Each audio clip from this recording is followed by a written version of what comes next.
New Fashion Era for lease or sale. For more details, contact 9966116399. నమస్కారం Kiran TV ప్రేక్షకులకి స్వాగతం. ప్రస్తుతం మనతో పాటు ఉన్నారు కోయదొర శ్రీనివాస్ రాజు గారు. వారితో మాట్లాడదాం. నమస్కారం సార్. నమస్కారం. ఓం నమ శివాయ నమ. ఓం శ్రీ మాత్రే నమ. ఓం శ్రీ కొండదేవతాయ నమ. జై గురుదేవాయ నమ. గురుగారు, మగవారికి కానీ ఆడవారికి కానీ పెళ్ళిళ్ళు ఆలస్యంగా జరుగుతూ ఉంటాయి.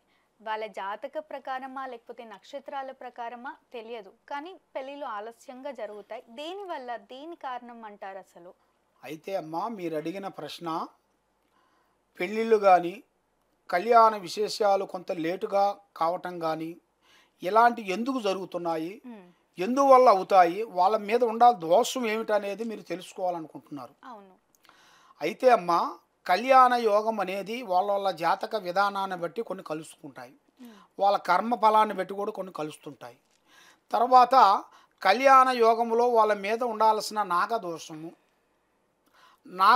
వాళ్ళ మీద ఉందనుకోండి, కాలసర్పదోషం ఒకటి, నాగదోషం ఒకటి, దాంతోపాటు వాళ్ళ మీద ఉండాల్సిన కొన్ని దోషాల వల్ల కళ్యాణాలు లేట్ అయిపోతుంటాయి.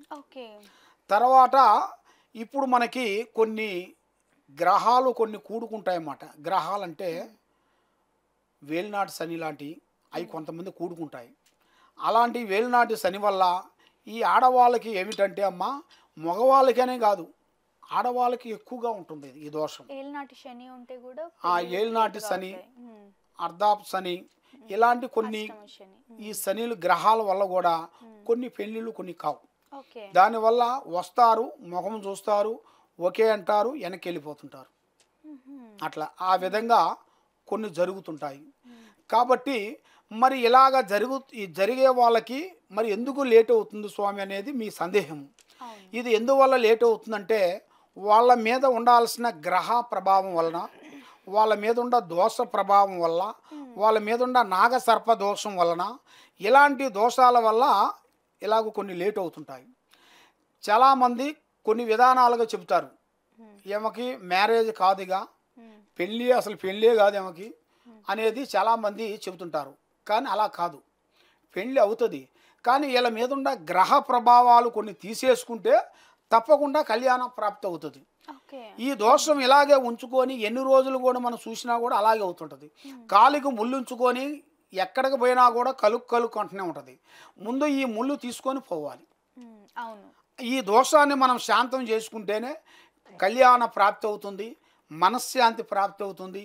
వాళ్ళు ఏ కార్యక్రమంగా ఏ పని అనుకుంటారో అదే విధంగా వాళ్ళకి అనుకున్న టయానికి అనుకున్న కళ్యాణ ప్రాప్తి తప్పకుండా విజయవంతమయ్యే మార్గాలు కొన్ని కనబడుతున్నాయి.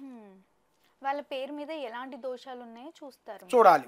వాళ్ళ పేరు బలాన్ని బట్టి ఏ దోషాలు ఉన్నాయి, మరి వాళ్ళు పుట్టిన టైం కూడా కొన్ని ఉంటాయి. ఆ పుట్టిన టయాల్లో కూడా కొన్ని గ్రహాలు కొన్ని ఎదురవుతాయి. తర్వాత వాళ్ళు పెరిగిన కాడి నుంచి మధ్యలో కొన్ని ఎదురవుతుంటాయి. మధ్యలో కొన్ని దోషాలు కొన్ని ఎదురవుతుంటాయి. కొంతమంది మ్యారేజ్ కాకూడదు అనేటిగా కొన్ని చెడు పూజలు కూడా కొన్ని చేస్తుంటారు. ఆ చెడు పూజలు చేసిన దాని వల్ల కూడా కొన్ని చెడు ఎఫెక్ట్లు కూడా కొన్ని తగులుతుంటాయి. అవి తగిలిన కాడి నుంచి మనశ్శాంతి, మైండు, మనసు, హెల్త్, ఆరోగ్యము, త్రికార శుద్ధి అనేది కరెక్ట్గా ఉండదు. వాళ్ళకి 10 నిమిషాలు బాగుంటే 10 నిమిషాలు బాగుండదు.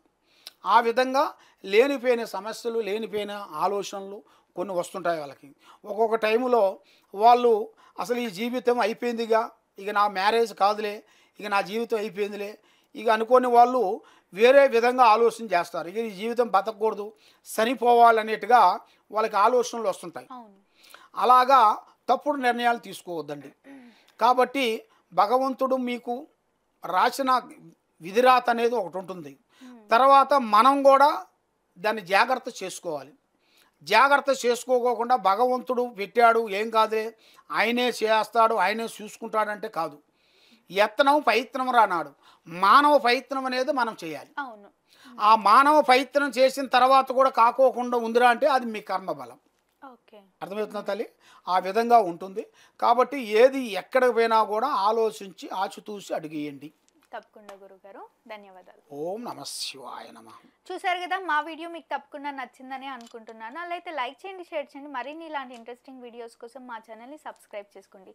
మీకు ఎలాంటి సమస్యలున్నా సందేహాలున్నా వీడియోలో స్క్రోల్ అవుతున్న నెంబర్ని కాంటాక్ట్ అయితే సరిపోతుంది. Thank you.